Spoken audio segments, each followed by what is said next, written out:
इस शिक्षा के साथ साथ मूल्य सीखना, सहन करना, मीठा बोलना, सत्य बोलना, भाईचारा रखना, इसको कहते हैं नैतिक मूल्य। क्योंकि ये मूल्य समाज में आपको व्यवहार करते समय, चलते फिरते समय काम आएंगे। अगर जीवन में मूल्य ही नहीं सीखा, यहाँ भले आप पास हो जाएंगे लेकिन समाज की परीक्षा में फेल हो जाएंगे।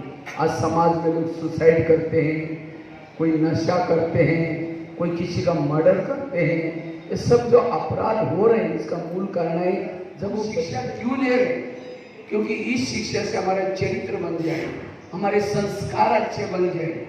शिक्षा का मूल उद्देश्य है बंधनों से मुक्त बनना। नशे का बंधन, व्यसनों का बंधन, बुराई का बंधन, मेरे अंदर कोई भी प्रकार के बुरे बंधन ना हो, तब आपकी शिक्षा क्या होगी? पूर्ण होगी। अगर मैं पढ़ने के बाद भी मुझे कोई बात का बंधन है, क्योंकि जहाँ बंधन है वो दुख है, जब बंधन है वो सुख शांति नहीं है, जब बंधन है वो परेशान है। इसलिए बंधनों से, मुझे लगता है आपके बोर्ड पर ही लिखा है, सा विद्या विमुक्ता, वो व्यक्ति पढ़ा लिखा है। शिक्षा का मूल ध्येय है अंधकार से प्रकाश की ओर जाना। अंधकार है अवगुण, चोरी करना, झूठ बोलना, बड़बड़ कहना, मानना न मानना, मारना पीटना, ये सारे अवगुण है, असत्यता है, अंधकार है। इसी से प्रकाश की ओर जाना, सत्य बोलना, भाईचारा रखना, ईमानदारी, ये है प्रकाश। ये हमारा शिक्षा का उद्देश्य है। शिक्षा का उद्देश्य है अमर बनना। शिक्षा लेने के बाद मेरे जीवन में मूल्य नहीं आए, मेरी शिक्षा अधूरी है। तो चेक करो, मैं शिक्षा तो ले रहा हूँ, स्कूलों से जाते हैं, लेकिन अगर स्कूल में मूल्य नहीं सीखा तो भविष्य की परीक्षा में फेल होंगे। इसलिए हमें इस शिक्षा के साथ, क्योंकि ये जो शिक्षा है ये है भौतिक शिक्षा, इससे आप पढ़ेंगे, पास हो जाएंगे, सर्टिफिकेट मिलेगा, और सर्टिफिकेट से आधार से क्या मिलेगा? जॉब मिलेगा। जॉब से आपको तनख्वाह आएगी, पैसा आएगा, और उससे पेट भरेंगे। केवल पेट भरना ही शिक्षा का उद्देश्य नहीं है। आज गाय, भैंस, बकरी, वो स्कूल कॉलेज में जाते हैं तो पेट तो भर रहा है ना, लेकिन पेट भरना ही शिक्षा का उद्देश्य नहीं है। शिक्षा का बोलते हैं, क्या बोलते हैं? एजुकेशन। हाँ, वैसे तो आपके स्कूल का नाम ही क्या है? उर्मिला एजुकेशन। तो आप लोग एजुकेशन लेने के लिए, तो कितना परसेंटेज आप लोगों ने एजुकेशन लिया यहाँ बताओ? 100 लिया, 80 लिया, 90 लिया, कितना लिया? रिजल्ट तो आता होगा ना सर, कितना परसेंट लिए? बोलो 1 2 80, बहुत अच्छा, 80%। और बताओ, चलो 80-85 के आसपास। आजकल के बच्चे एजुकेशन किसको समझते हैं? वो किताबों को पढ़ना, उसके नीचे के क्वेश्चन आंसर लिखना, पास होना, इसको मतलब क्या समझते हैं एजुकेशन? एजुकेशन का अर्थ तो बहुत गहरा है। मुझे लगा था कि आप डायरी पेन लेकर बैठेंगे, कोई बात नहीं। इस शब्दों को ध्यान से सुनना और क्लास में जाने के बाद इसको नोट करना। एजुकेशन का पहला शब्द कौन सा आता है?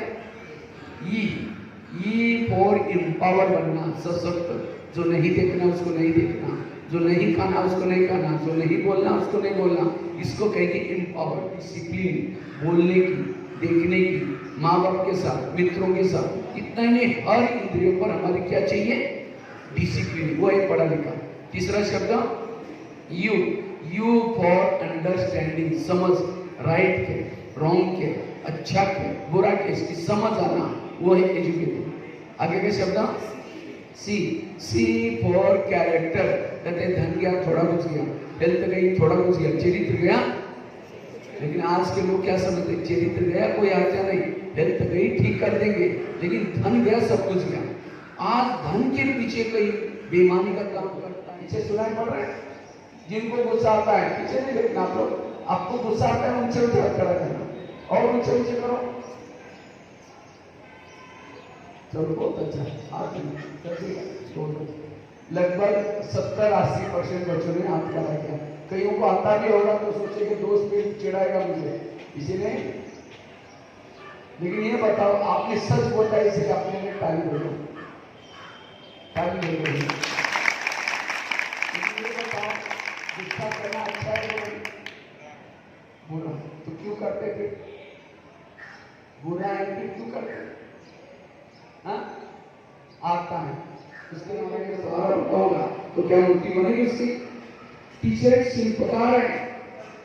आज हर बच्चों को लगता है मुझे कोई पूछने वाला नहीं चाहिए, मुझे कोई बोलने वाला नहीं चाहिए, मुझे फ्रीडम चाहिए। कत्ल करना है, आकाश छूना चाहता हूँ, लेकिन क्या कर इस व्यक्ति ने धागा पकड़ा हुआ है? क्यों पकड़ा हुआ है? कई पेड़ों में कई तारों में टूट न जाए, अटक न जाए, इसलिए पकड़ा हुआ। इसी तरह हर पतंग उड़ाने वालों को लगता है मेरा पतंग बहुत ऊंचा है, लेकिन क्यों पकड़ा हुआ है? कहीं टूट न जाए। इसी तरह हर बच्चे का, हर माँ बाप, हर टीचर चाहते हैं स्टूडेंट बहुत आगे बढ़े, लेकिन क्यों आपको कुछ बोलते हैं? आपके कल्याण के लिए। अगर आपको बोलने वाले नहीं रहा तो आप कुछ भी कर सकेंगे और इससे लेकिन आप लोगों ने पहले हाथ खड़ा करके बताया कि हमें से नहीं होता, गुस्सा आता है। अच्छा कोई गाली देता तो क्या होता है? गुस्सा आता है। गाली अच्छी होती है बुरी होती है? अब कोई गटर की गंदी चीज निकाल के आपको देगा, आप देंगे? अब नहीं तो किसके पास रहेगा? उसी के पास। गर्म, जब दिमाग गर्म होगा तो दिमाग में केमिकल्स उतरते हैं, उससे शरीर की बीमारियां होती है। इसलिए कहते हैं ना जिसका पाँव गर्म, पेट नरम, दिमाग ठंडा, और उस घर में कोई डॉक्टर उसको मार दो डंडा।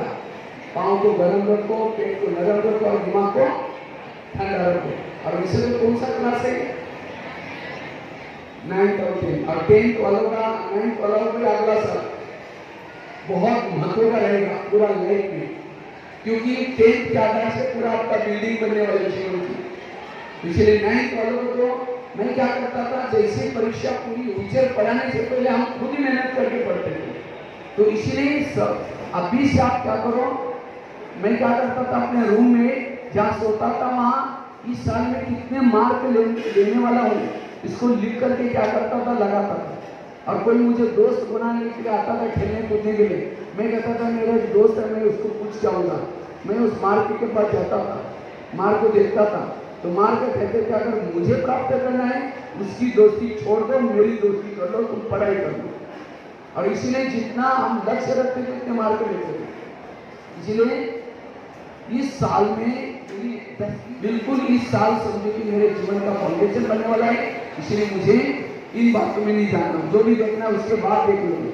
और बिल्कुल क्योंकि जैसे मेमोरी कार्ड भरा है, कुछ मैटर डालो अंदर सेव नहीं होगा। इसी तरह दिमाग अगर भरेगा और बातों से तो दिमाग में पढ़ाई नहीं होगी। और कॉपी करने के लिए कभी भी कई तो सोचते यार कोई बात नहीं, खेलो कूदो, परीक्षा तो कब है?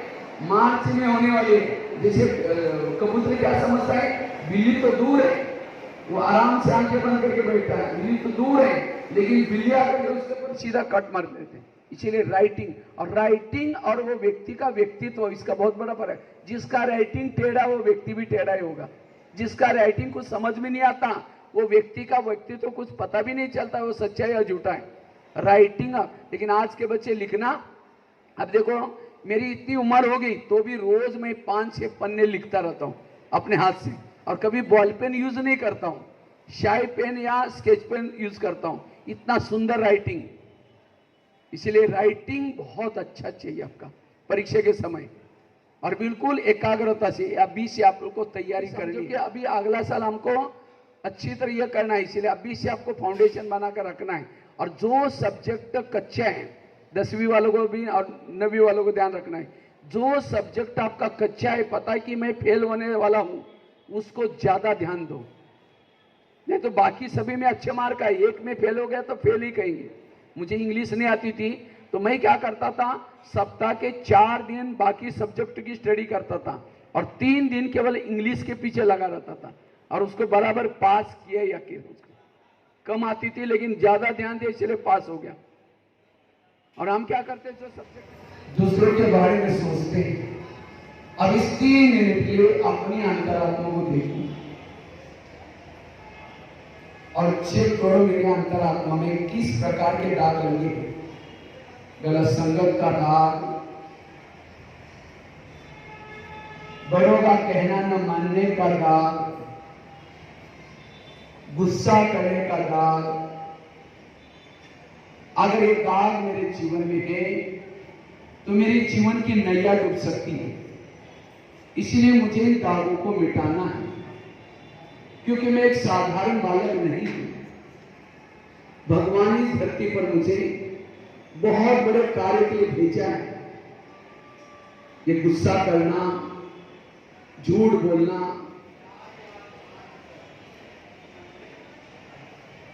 वास्तव में शरीर के अंदर में ज्योति, एक लाइट और एक आत्मा हूं। मैं आत्मा दोनों भ्रुकुटी के बीच में निवास करती हूं। मैं आत्मा आंखों से देखती हूं, कानों से सुनती हूं, मुंह से बोलती हूं, अजर अमर अविनाशी हूं। मैं आत्मा इस दुनिया से भी पार, चांद सूरज तारण से भी पार।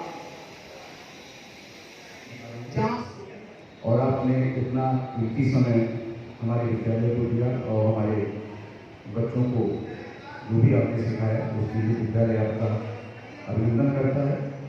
और हम फिर प्रयास करेंगे कि फिर अगली बार भी आप आएँ और हमारे बच्चों को ऐसे ही कुछ अच्छी चीज़ें, क्योंकि ये सही है कि नैतिक मूल्य दिन पर दिन समाप्त होता जा रहा है।